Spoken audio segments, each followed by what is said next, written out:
Hey, bon dimanche, joyeuse Pâques à tous. Très, très content de vous voir ce matin. Et je me joins à Pasteur Philippe pour mentionner, pour vous dire merci d'avoir été là au Vendredi Saint. Je crois qu'on a une photo d'ailleurs. L'église était pleine de gens et pleine de la présence de Jésus. Amen. Donc, encore une fois, merci d'avoir été là. Donc, ce qui est bien, c'est qu'on continue où on s'est laissé vendredi. Vendredi, on s'est laissé avec la crucifixion de Jésus. On le met au tombeau et on est dans une série qui s'appelle simplement Jésus de l'arrestation à l'ascension, où on voit les derniers moments de la vie sur terre. On est dans l'évangile de Jean. On focus sur l'évangile de Jean et Jean non seulement raconte différents événements, mais va souligner différentes facettes du personnage, de la personne de Jésus. Et comme je l'ai souvent répété, Jésus est le même hier, aujourd'hui, éternellement. Jésus ne change pas. Donc, lorsqu'on voit Jésus interagir avec les disciples, avec Pilate, avec les autorités religieuses, ça nous indique comment Jésus continue d'agir encore aujourd'hui dans nos vies. Si vous avez une Bible, je vous invite à ouvrir avec moi dans l'Évangile de Jean, je l'ai dit, au chapitre 20. Donc, on a vu déjà l'arrestation du berger, on a vu la comparution du roi. Vendredi, on a parlé de la crucifixion de l'agneau. Ce matin, nous allons parler de la résurrection du Maître. Jésus est ressuscité à Pâques. Pourquoi est-ce qu'on dit à Pâques? Vous savez, la Pâques est tombée un jeudi, l'année où Jésus a été crucifié. Et suite à la Pâques, il y avait, assimilé à la Pâques, c'était la fête des pains sans levain. Donc, on parlait d'une semaine de Pâques. C'est pourquoi, ressuscitant le dimanche, on dit Jésus est ressuscité à Pâques. Et lorsqu'on parle de la fête juive, donc avec le sang de l'agneau sur les linteaux et le repas pascal, c'est une Pâque pas de S. Et là, lorsqu'il y a un S, c'est la Pâque chrétienne. Donc, on a volé le nom aux Juifs de la Pâque.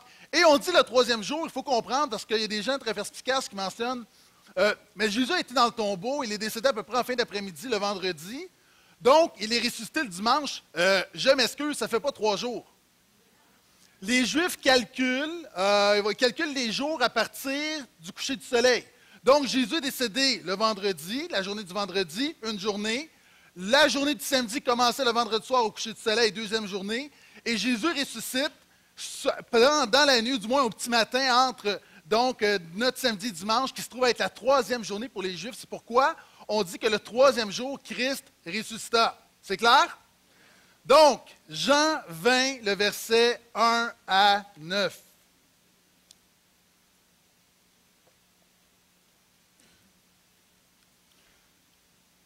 Le premier jour de la semaine, c'est intéressant, Jésus ressuscite le premier jour de la semaine. Jésus commence toujours quelque chose de nouveau.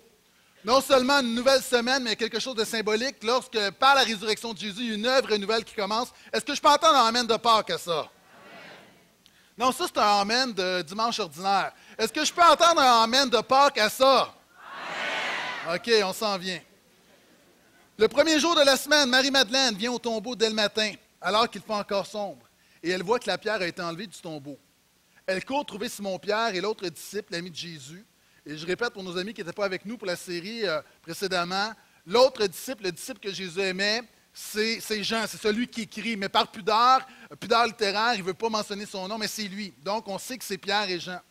Donc, Marie-Madeleine, elle court trouver Simon-Pierre et l'autre disciple, l'ami de Jésus, et elle leur dit, « On a enlevé le Seigneur du tombeau et nous ne savons pas où on l'a mis. » Pierre et l'autre disciple sortirent donc pour venir au tombeau. Ils couraient tous deux ensemble, mais l'autre disciple courut plus vite que Pierre et arriva le premier au tombeau. Il se baisse, voit les bandelettes qui gisent là. Pourtant, il n'entre pas. Simon-Pierre, qui suivait, arrive. En entrant dans le tombeau, il voit les bandelettes qui gisent là et le linge qui était sur la tête de Jésus. Ce linge ne gisait pas avec les bandelettes, mais il était roulé à part dans un autre lieu. Alors, l'autre disciple, qui était arrivé le premier au tombeau, entra aussi, il vit et il crut. Car il n'avait pas encore compris l'Écriture selon laquelle il devait se relever d'entre les morts. Je vais commenter, on va commencer avec cette portion et tout à l'heure, on va lire la deuxième portion du texte. Mais j'aimerais vous partager 10 choses très, très importantes sur Pâques. Premièrement, la résurrection de Jésus est une confirmation. La Bible nous dit que Marie-Madeleine arrive et la pierre a été enlevée. Jésus, pendant son ministère, a dit, « Voici, je donne ma vie, personne ne la prend, pour pardonner les péchés. Je suis l'agneau de Dieu. Je vous réconcilie avec le Père. Je viens triompher de la mort et de l'ennemi de vos âmes. Je viens défaire le diable. Jésus a dit beaucoup de choses. Maintenant, n'importe qui peut dire n'importe quoi. Maintenant, lorsque Jésus est à la croix, il dit tout est accompli. Tout est accompli pour le salut, mais ce n'est pas tout. La résurrection devait confirmer que Jésus était véritablement le Fils de Dieu. Au Vendredi Saint, j'ai mentionné qu'une des choses, lorsque quelqu'un était crucifié, lorsqu'il portait sa croix, on accrochait à son cou un écriteau comme celui-ci et on écrivait son péché. Maintenant, chacun d'entre nous, alors qu'on va se présenter devant Dieu, nous avons un écriteau et la Bible dit que nous sommes pécheurs. Le problème, c'est que la Bible dit également que nous sommes tous pécheurs et toi qui es assis devant moi et tu penses que ça ne s'adresse pas à toi, oui, ça s'adresse à toi, je peux même te le prêter si tu veux. Non seulement nous sommes tous pécheurs, la Bible dit que le salaire du péché, c'est la mort. Maintenant, Jésus a dit, vous êtes tous pécheurs. Mais Dieu vous a tellement aimé qu'il m'a envoyé afin de mourir pour vous, afin que vous ne périssiez point. Et par le sang de Jésus, il a effacé mon péché. Par le sang de Jésus, mon péché est effacé. Maintenant, ce n'est que de la théorie. Nous devons avoir une démonstration. Dieu doit parler. Tout le monde avait une opinion sur Jésus. D'ailleurs, Jésus a demandé à ses disciples, « Qu'est-ce que les gens disent de moi? » Et là, les gens disaient, « Ah, c'est un charlatan, c'est un prophète, c'est le Messie, c'est Élie qui revient. » Tout le monde avait une opinion. Les disciples avaient une opinion. Tu peux avoir une opinion. Mais ce qui est intéressant, c'est qu'à Pâques, nous avons l'opinion de Dieu sur Jésus. Lorsque la pierre a été enlevée, c'est Dieu le Père qui enlève la pierre pour déclarer « Amen, Jésus est véritablement mon Fils. Amen, vos péchés sont véritablement expiés en lui. Amen, l'enfer est dépouillé par l'œuvre de la croix. » La Bible nous dit que Jésus est déclaré Fils de Dieu avec puissance, selon l'Esprit de sainteté, par sa résurrection d'entre les morts. Et pour comprendre la puissance de la résurrection, tu dois comprendre la puissance de la croix. Vendredi, c'est pourquoi j'ai parlé du péché de l'homme, j'ai parlé de la colère de Dieu. Et souvent de fois, on enlève ces éléments-là, mais pour comprendre la puissance de la résurrection et le oui de Dieu, tu dois comprendre que Jésus est mort pour nos péchés. Vous savez, des choses, quelquefois, quand je mentionnais toute l'œuvre de la croix, la crucifixion, je voyais des gens qui étaient... Vous savez, des fois, des choses qui nous répugnent, qui font quelque chose. Moi, quand j'étais petit, la pire chose que ma mère pouvait faire, c'est quand j'étais sale autour de la bouche, elle prenait de sa balle, sa salive, puis elle me nettoyait. Est-ce que des gens, là, votre mère vous a déjà fait ça? Levez la main. Oh, il y en a beaucoup. Moi, je pense qu'on devrait partir un groupe de soutien parce que c'est... Non, mais c'est dégueulasse. Puis si vous êtes... Permettez-moi de sortir de mon message, là. Si vous êtes des mères, s'il vous plaît, arrêtez de faire ça. C'est mal. Mais l'idée, c'est que c'est quelque chose de dégueulasse, mais qui te nettoie. Et la croix de Jésus est quelque chose de dégueulasse, mais elle te nettoie. Est-ce que je peux entendre amen? Donc, aux mères qui sont insultées parce que je leur dis de ne pas faire ça, au moins, il y a un parallèle avec Jésus. Mais quand tu regardes la croix, quand tu t'entends parler de l'enfer, de la colère de Dieu, du châtiment de Dieu, de la sainteté de Dieu, de la corruption de l'homme, de notre dépravation, c'est dégueulasse, mais la réalité, la croix apporte la solution à tout ça. Et si nous voulons dire « Béni soit le nom du Seigneur pour le remède », nous devons reconnaître la maladie. Non seulement Dieu enlève la pierre, c'est une confirmation, mais la mort ne pouvait garder Jésus. La Bible nous dit que Dieu l'a ressuscité en le délivrant des liens de la mort parce qu'il n'était pas possible que Jésus soit retenu par la mort. Le pouvoir de la mort, c'est le péché. Pourquoi est-ce qu'on meurt? La mort n'est pas physique, elle est essentiellement spirituelle et le physique va suivre. En quelque sorte, lorsque tu pêches un pécheur, c'est comme si tu te décrochais après toi et la mort s'accroche à toi. Maintenant, lorsque Jésus est mort, et c'est lui, je vous le rappelle, c'est lui qui a décidé de mourir. Jésus a rendu son esprit. La mort ne pouvait pas le garder parce qu'il n'y avait pas de crochet sur Jésus. À chaque fois que tu pêches, c'est comme si on te met une brique dans les poches. Et là, on te dit, apprends à nager, tu vas mourir. La bonne nouvelle, c'est que la mort ne pouvait pas garder Jésus. Et alors que chacun d'entre nous, lorsqu'on va mourir, la mort a des droits sur nous. Mais la mort n'avait aucun droit sur Jésus. Et quand tu mets ta foi en Jésus, la mort n'a aucun droit sur toi. Il y a plusieurs années, j'avais été faire du rafting et il y avait un endroit où ça s'appelait la machine à laver, où tu pouvais aller sur un rocher et tu sautais. Et il y avait vraiment de la puissance incroyable dans ces rapides-là. Et ce qui est intéressant, quand tu sautes dans l'eau, il y a tellement des rapides que tu étais propulsé à l'extérieur. C'est comme si l'eau ne pouvait pas te garder. Imaginez, quand Jésus était dans la mort, alors que l'ennemi pensait le garder, elle l'a renvoyé en quelque sorte parce qu'il est le Fils de Dieu, saint pur, qui n'a jamais péché. Est-ce que je peux entendre un amen à ça? Ça, c'est une confirmation que Jésus est véritablement le Fils de Dieu. Et non seulement la résurrection, elle est importante, si Jésus n'est pas ressuscité, l'apôtre Paul nous dit, notre prédication est vaine.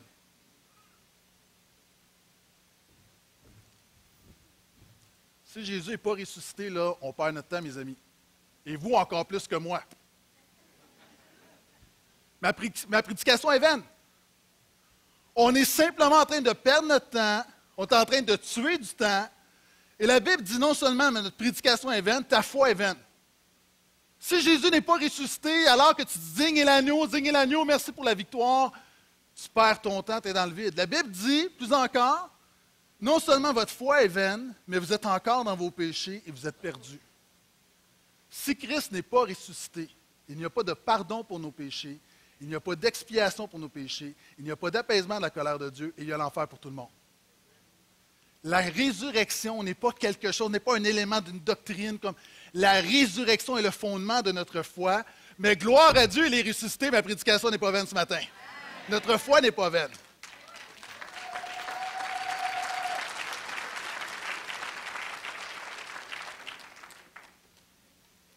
Marie-Madeleine, elle court au tombeau. Jésus n'est pas là. Et qu'est-ce qu'elle dit? Hallelujah! He's risen! Non. Elle arrive et elle dit, oh non, on a enlevé le corps du Seigneur! Ah, moi, j'aime Marie-Madeleine, elle est comme nous. Non, mais souvent, là, moi, une des choses que je veux briser souvent, c'est la manière qu'on se voit, on s'idéalise. On lit la Bible et on se dit, ah, nous, on se voit comme les disciples, mais non. Elle arrive, là, puis finalement, ça ne passe même pas au travers l'esprit. Jésus a dit, je vais ressusciter. Excusez-moi, ça, c'était pas dans mes notes, là. Deuxième point, la résurrection de Jésus dépasse notre conception. Les chrétiens, là, à un moment donné, on a oublié combien le miraculeux est miraculeux. On lit notre Bible et on est habitué, puis c'est comme si c'est ordinaire. Ben oui, Dieu va ouvrir la mer, Dieu fait parler un âne, Dieu préserve Daniel dans la fosse aux lions, une multiplication des pains, Jésus marche sur l'eau, ah, c'est cute. On est tellement en contact avec le miraculeux, on lit le miraculeux, on prie pour le miraculeux, qu'on perd de vue combien l'œuvre de la résurrection est quelque chose de grandiose. À un point tel que même les gens qui ont servi le Seigneur pendant 3 ans, ça ne rentre pas dans leur tête, c'est trop grand. C'est comme c'est trop immense. C'est trop big, c'est trop comme... C'est impossible à saisir. Et c'est pourquoi d'ailleurs que tout le monde a voulu trouver des explications à la résurrection. On va dire, ben non, le corps a été volé. Même encore, les gens vont dire, le corps a été volé. Alors qu'on a mis des soldats, et ces soldats-là, s'ils faillissent à leur mission, on les tue. Des soldats romains entraînés. Et là, on parle de disciples qui ont peur, qui se cachent. On parle d'un Pierre, qui a une petite madame qui dit « T'es un disciple de Jésus », il dit « Non, non, non, non », qui a peur de la petite madame. Puis lui, comme un ninja, va aller tuer des gardes romains, va prendre le corps de Jésus.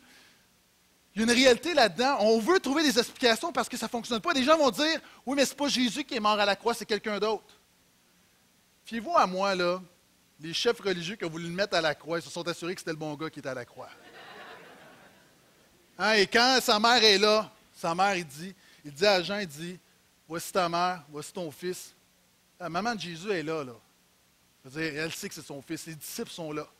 Donc, mais on veut trouver des explications. Pourquoi? Parce que c'est trop immense. On va dire, Jésus s'est seulement évanoui.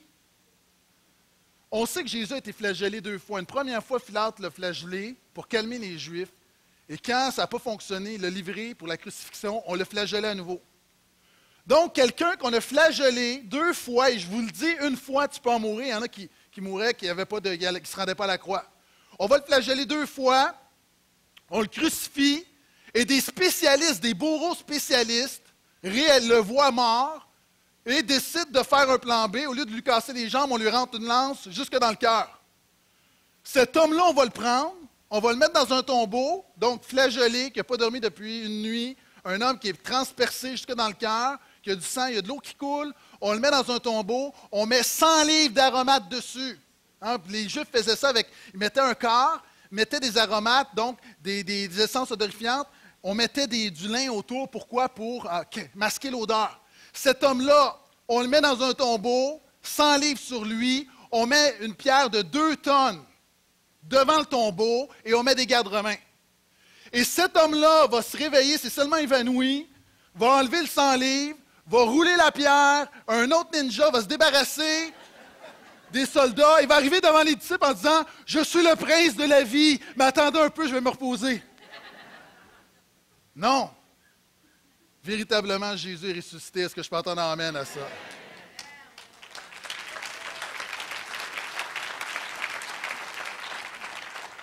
Il y en a qui vont dire, oui, mais probablement que les femmes se sont trompées de tombeau. Je comprends que les femmes n'ont pas le sens de l'orientation. Mais on est sûr que c'est le bon tombeau parce qu'il y a 2 gars qui vont se rendre au tombeau après.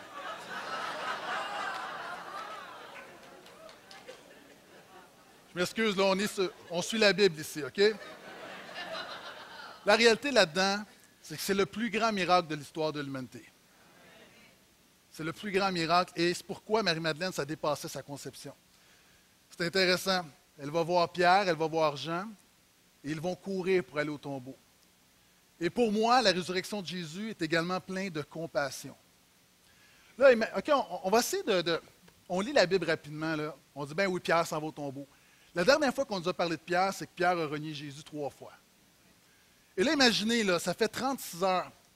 Nous, là, lorsqu'on fait quelque chose de mal, lorsqu'on se sent coupable, lorsqu'on pêche, lorsqu'on fait des gaffes monumentales, ça prend plus que 36 heures pour s'en remettre. Maintenant, quelqu'un comme Pierre, qui a aimé le Seigneur, qui l'a vu pendant 3 ans, le Seigneur a pris soin de lui.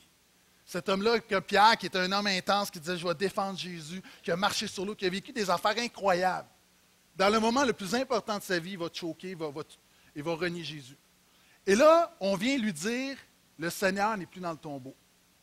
Et là, ils vont courir. Et là, tu as un Jean qui est là. Jean, c'est moins pire parce que Jean, lui, a été là, a suivi Jésus. Jean était au pied de la croix. Mais quand tu vois l'apôtre Pierre qui se compare à l'apôtre Jean, il me dit, Pierre devait se sentir coupable. Et la Bible nous dit même, ils vont courir et en plus, Jean va arriver en premier. OK, Jean était plus jeune, probablement que c'est pour ça. Non, c'est sérieux, c'est sérieux. C'est pas une blague, c'est que les deux, pourquoi on prend la peine de dire il va arriver en premier? Je veux juste que tu comprennes que là, il y a un dilemme dans le cœur de Pierre. Alors que Pierre court, et là, il est laissé à lui-même. Et là, se pose la question, là, est-ce que ça se pourrait qu'il soit ressuscité? Est-ce que je suis digne? Comment Jésus va réagir quand je vais arriver? Jésus sait que je l'ai lâché. Est-ce que Jésus va me reprendre? Et peut-être que Pierre se pose la question, peut-être que je devrais retourner finalement. Mais pour Pierre, je crois qu'il a réalisé dans son cœur que pour lui, la résurrection de Jésus est une occasion de compassion. Je vais l'appliquer. Quand c'est Pâques, il y a des gens, vous êtes ici parce que quelqu'un vous a invité, peut-être vous avez servi le Seigneur pendant un temps, vous êtes éloigné. Et vous êtes là ce matin, Pâques, parce que souvent c'est comme ça, puis c'est bien que ce soit comme ça, vous êtes les bienvenus. Dans les fêtes, c'est un momentum, des gens viennent à l'Église alors qu'ils ne sont pas venus depuis longtemps. Peut-être que tu es comme Pierre, que tu te compares à des gens autour de toi, tu te dis, je suis tellement indigne. Mais moi, je te défie à prendre l'occasion de cette Pâques 2013 pour réaliser qu'il y a plein de compassion et que les bras de Jésus sont grands ouverts pour toi. Tu ne peux pas laisser ça t'arrêter. Tu dis, oui, mais tu ne sais pas ce que j'ai fait. Hey, quelqu'un qui renie le Seigneur, là, c'est difficile à battre 3 fois en plus. Donc, je pense, peu importe ce que tu as fait ce matin, la grâce est là, la compassion est là. Regarde à Jésus, confie-toi en lui et reviens à lui. Amen. Continue. La résurrection de Jésus est sans comparaison. Entrant dans le tombeau, et là, les bandelettes, il y a les bandelettes et on ne comprend pas trop pourquoi est-ce que... C'est quoi la signification des bandelettes? Je reprends la lecture au verset 6. Entrant dans le tombeau, il voit des bandelettes qui gisent là et le linge qui était sur la tête de Jésus. Ce linge ne gisait pas avec les bandelettes, mais il était roulé à part dans un autre lieu. Donc, on arrive et les bandelettes, donc les bandelettes avec lesquelles on avait entouré le corps de Jésus, sont là simplement. C'est comme si Jésus passait au travers les bandelettes. Et on mettait également sur les morts un autre linge qu'on mettait sur la tête. Et ce linge-là est roulé à un peu à part. Et là-dedans, on veut nous dire quelque chose de très important, c'est que la résurrection de Jésus est sans comparaison. Pourquoi? Jean nous parle d'une autre résurrection dans son évangile. Il nous parle de la résurrection de qui? Lazare. Et regardez quand Lazare va ressusciter, ce qui va se produire. Chapitre 11, versets 43 à 44. Et c'est important de saisir pour comprendre pourquoi les disciples ont été impactés devant l'état du tombeau. Donc, Lazare est un ami de Jésus. Lazare est mort, on vient chercher Jésus. Jésus arrive au tombeau de Lazare. Et la Bible nous dit, Jésus cria, « Lazare, sort! » Et le mort sortit. Il sortit les pieds et les mains liées de bandelettes et le visage enveloppé d'un linge. Jésus leur dit, « Déliez-le et laissez-le aller. » OK. Jésus arrive, Lazare est mort, et dit, « Lazare, sort! » Lazare sort. Littéralement. Et là, Jésus dit à ses disciples, « OK, allez le détacher, là. » Et là, les disciples vont enlever. Et là, on peut penser que les disciples vont enlever ce qu'il y a sur sa tête. Et Lazare sort, mais Lazare ne voit rien. Lazare est non seulement lié, mais il y a un linge sur sa tête. Et lorsque Jean et Pierre arrivent au tombeau de Jésus, ils disent, « Oh! Il y a une résurrection, là, mais Dieu a monté d'une coche. Il y a quelque chose de différent ici. » Pourquoi? Parce que Jésus, les bandelettes sont là. Jésus a passé. C'est clair, il a passé au travers les bandelettes. Il est ressuscité. Et il a pris la peine de plier le linge qu'il y avait sur sa tête. C'est un peu comme s'il y a un feu dans ta maison et tu prends le temps de faire le lit. Il y a un message là-dedans. C'est comme, on n'a pas volé le corps. Jésus, c'est même pas une résurrection à la Lazare. Il y a quelque chose de plus merveilleux, de plus grandiose qui prend place ici. Et la Bible nous dit même que Jésus est le premier-né d'entre les morts. Et je l'ai déjà dit ici, la résurrection de Jésus et la résurrection de Lazare, ce n'est pas la même chose. Lazare est ressuscité, il est revenu à la vie, mais Lazare est mort. Et Lazare, lorsqu'il est revenu à la vie, il avait le même corps. Alors que la résurrection de Jésus, c'est une résurrection avec un corps de gloire. Ce n'est pas simplement comme une guérison, ce n'est pas un miracle humain, c'est une transformation. Et c'est pourquoi Jésus est le premier-né d'entre les morts. Pourquoi? Parce que lorsqu'on va se retrouver dans l'éternité, nous allons ressusciter, nous allons avoir un corps de gloire, mais Christ est le premier, ce n'est pas Lazare le premier. Et la résurrection de Jésus est sans comparaison. Et Christ est le premier là-dedans, mais Christ est le premier en tout.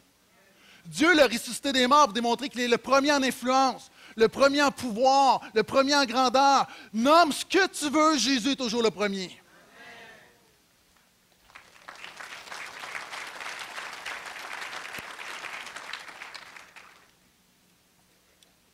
Alors l'autre disciple qui était arrivé le premier au tombeau entra aussi.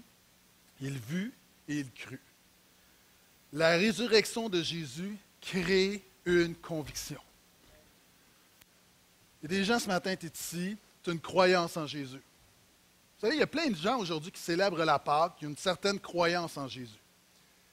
Ici, on voit Jean, et est-ce qu'on s'entend que Jean croyait en Jésus? Jean croyait en Jésus pendant 3 ans pour suivre le Maître, il croyait en Jésus. Mais la Bible dit qu'il y a eu un moment, il y a eu un déclic, il y a eu un avant et un après, où Jean, lorsqu'il est entré dans le tombeau, il crut. Il est passé d'une croyance à une conviction. Et des gens ce matin, tu dois passer d'une croyance à une conviction. Et c'est quoi la différence entre une croyance et une conviction? Et c'est pas qu'on va se gâter, j'ai une illustration pour vous. Est-ce que je peux avoir quelqu'un là, qui dit, moi là, je suis un homme ou une femme de conviction, j'aimerais que vous veniez me rejoindre en avant. C'est le fun d'avoir une église de personnes de conviction. OK, je ne vais pas vous humilier. Bon, OK.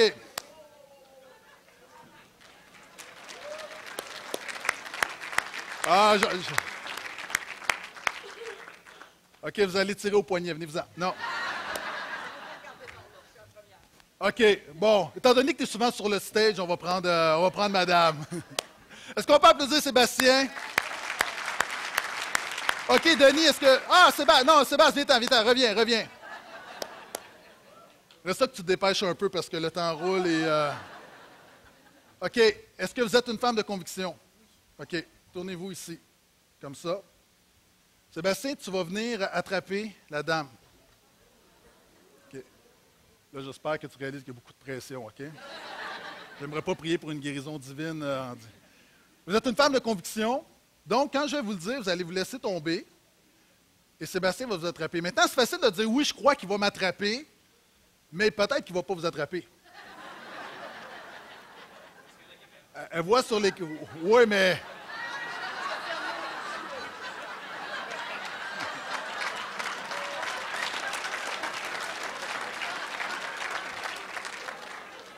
J'ai de la difficulté à m'adapter à la nouvelle technologie. OK?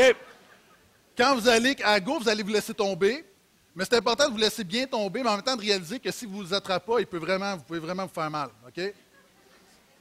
Donc, c'est là la différence, ce ne sera pas long. C'est correct, je peux continuer de prier.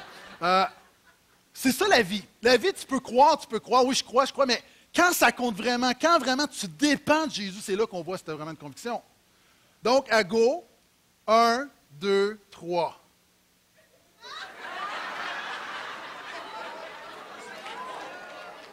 Go, ça veut dire que vous pouvez vous laisser tomber. OK.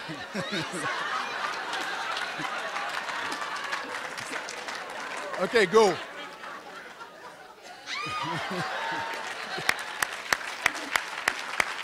OK, merci. Ah, on dit go, elle tombe pas, puis quand tu dis pas go, elle tombe. Moi, je fais confiance à Jésus, mais je ne regarde pas à l'homme. Mais dans la vie, tu sais, je crois en Jésus, mais quand tu dois faire confiance à Jésus pour tes finances, pour ton mariage, parce que tu diriges vers un divorce, dans ta maison, dans ta vie spirituelle, avec tes angoisses, avec tes défis, tes tentations, tes péchés, tu dis, est-ce que vraiment, Seigneur, tu peux m'en libérer? Là, ta croyance ne va rien faire dans ta vie, ça prend une conviction. Et Jean est passé de la croyance à la conviction. Amen. Il est passé à une compréhension. La Bible nous dit qu'il n'avait pas encore compris l'Écriture selon laquelle il devait se relever d'entre les morts. Et c'est un peu la même chose, c'est qu'à un moment donné, beaucoup de gens ici, tu as de l'information. Mais ce qui fait la différence dans ta vie spirituelle, ce n'est pas l'information, c'est une transformation. Et Jean, tout à coup, il y a eu un déclic. Et moi, je te défie de prier, de dire, Seigneur, amène-moi un déclic. Tu lis la Bible, tu chantes, il y a des chants que tu chantes dans ta marche. Le problème, là, c'est qu'on a besoin d'un déclic spirituel. Vous savez, moi, j'enseigne, je peux te donner des cours et des cours et des cours, je peux donner 40 heures de cours, mais quelquefois, un 4 secondes dans la présence de Dieu va faire plus de millage qu'un 40 heures de cours. Pourquoi? Et je crois à la formation, comprenez bien, c'est pas ça ce que je dis. Ce que je suis en train de dire, c'est que Jean avait toute l'information, Jean connaissait la parole, mais il y a un moment donné où il y a eu une transformation, un moment décisif, et moi, je prie que ce matin, ce soit un moment décisif pour toi.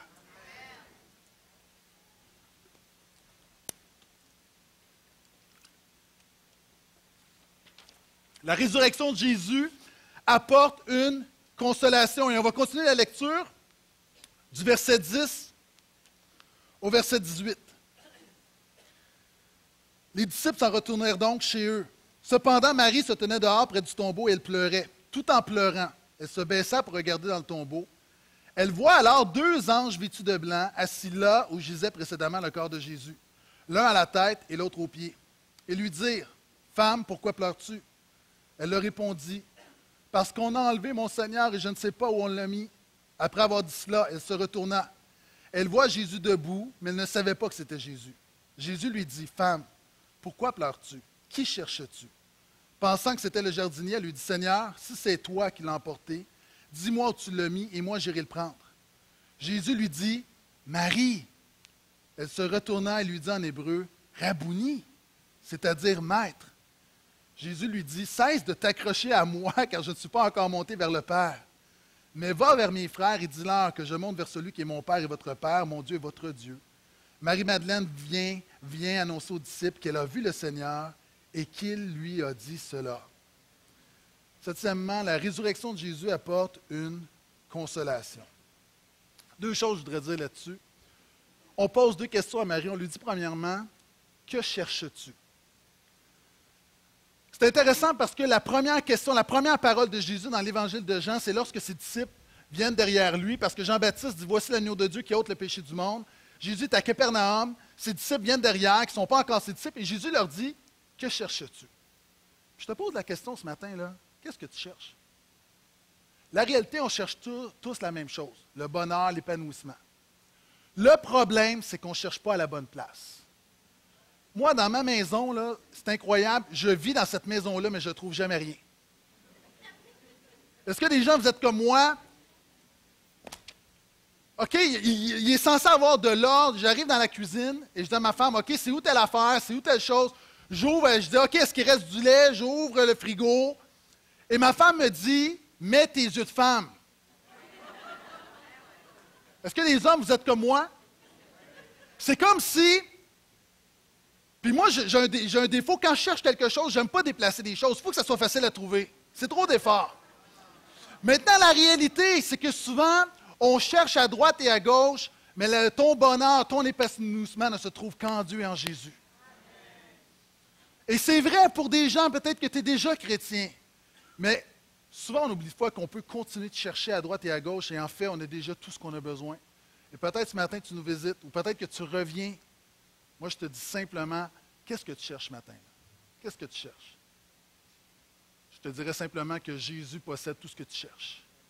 Et elle dit également, on dit à Marie, mais pourquoi pleures-tu? Et c'est intéressant parce que, écoutez, elle va dans le tombeau, il y a 2 anges. Et les anges lui posent la question, pourquoi tu pleures? Mais parce qu'on a enlevé Jésus. Quelquefois, tu as tellement de peine que tu ne vois même pas le miracle autour de toi. Il y a des gens, tu as tellement de peine, tu es tellement déchiré, tu es tellement dans la mort que tu ne vois pas l'œuvre de Dieu à côté de toi. Tu ne vois pas que Dieu prend soin de toi. Pourquoi? Parce que ta peine t'aveugle. Et plus encore, elle sort et elle voit Jésus, mais elle ne reconnaît pas Jésus. Et on le sait parce que, évidemment, c'est un corps de gloire et 1 Corinthiens 15 nous dit que la résurrection de notre corps glorieux, il y a une similitude avec notre corps terrestre, mais en même temps, c'est quelque chose de tellement supérieur. Donc, c'est pourquoi les disciples voient Jésus, mais elles ne le reconnaissent pas immédiatement. Et c'est pareil, elle a tellement de peine qu'elle ne reconnaît même pas Jésus. Moi, ma prière, c'est que dans cette journée de Pâques, que tu retrouves courage et que tu sois capable de voir Jésus dans ton quotidien. Que cherches-tu? Pourquoi pleures-tu? Et là, c'est intéressant parce qu'elle ne le reconnaît pas. Et Jésus lui dit, Marie. Marie. Et là, tout à coup, elle reconnaît le Maître. Le verset nous dit, Jésus lui dit Marie, elle se retourna et lui dit en hébreu, Rabouni.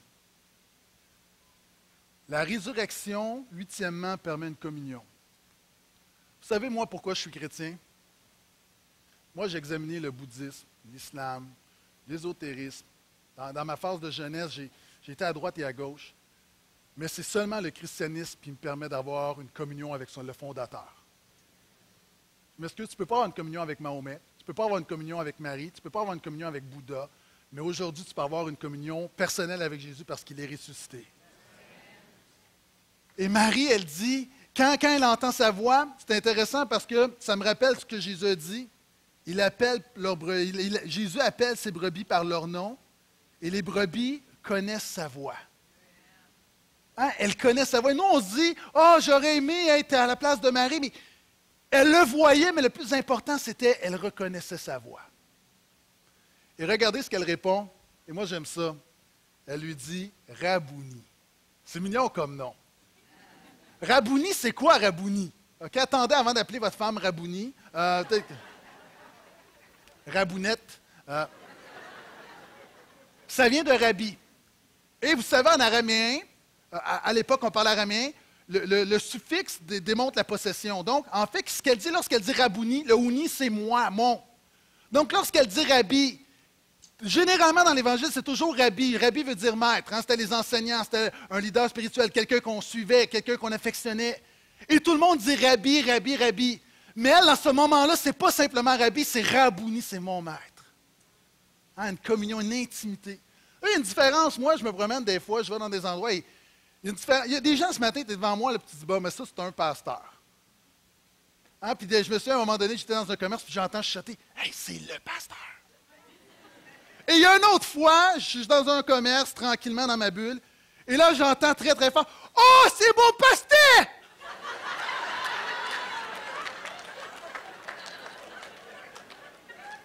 Et là, sans m'en rendre compte, j'ai comme quelqu'un qui est président de mon fan club qui dit, oh, c'est un beau pasteur! Mais il y a une différence entre le pasteur, un pasteur et mon pasteur. Il y a une différence entre le maître, un maître, mais mon Jésus. Et Jésus, est-ce que c'est ton Jésus?